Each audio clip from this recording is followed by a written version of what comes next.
Now, the candidates at the debate are highly unlikely to express support for the lives of unborn children. Abortion is a settled matter for all the Democrats on stage. They support Roe v. Wade.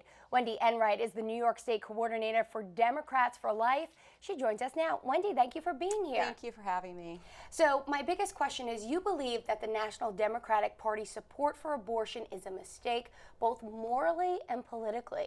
Tell me why that is. Well, morally, there's multiple reasons, and it might vary according to the person you speak to. There are those of us who believe that life begins at conception, that all people are created equal and we're created in the womb.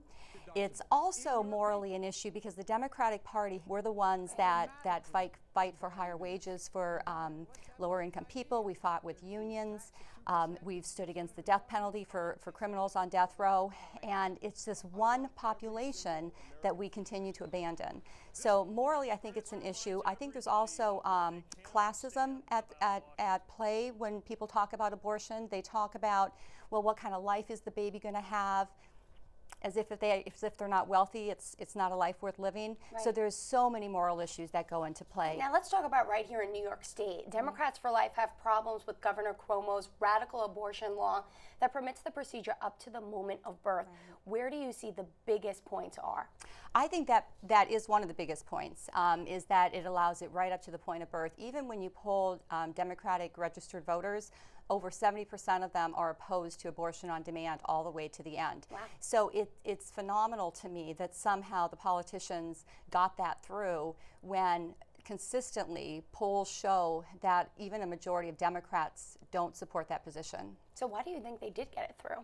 The politicians, for whatever reason, think that this is a litmus test, and that's a huge mistake. If you make a litmus test, you don't change anybody's mind. Right. What you do is you alienate people. Nobody has said, oh, okay, it's a litmus test, now you have me convinced. Right. They just go to the other party, which is what has happened, and Catholics in particular, I'm Catholic, Catholics in particular, you can see where that has happened. It used to be that if you were Catholic, you were a Democrat.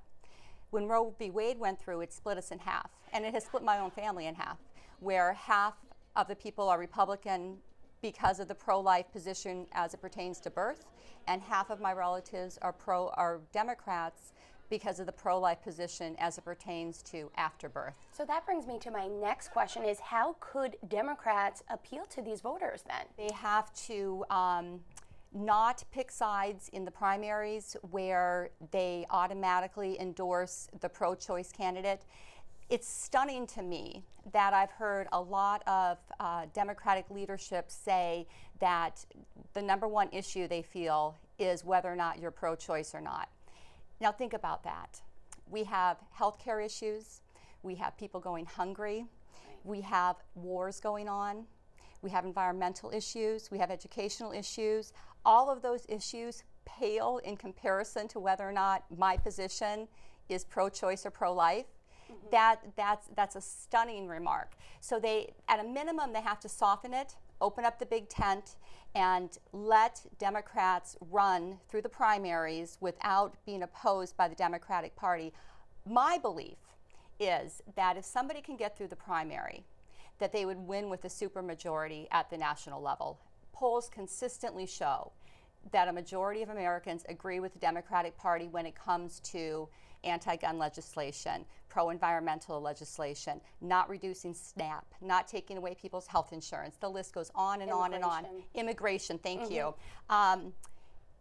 Where they part is the moral issues led by the Democratic Party waving this pro-choice flag, which just repels people of faith. All right, so we're just waiting for that candidate. Wendi Enright, New York State coordinator of Democrats for Life. Thank you for being with us today, Wendi. Thank you.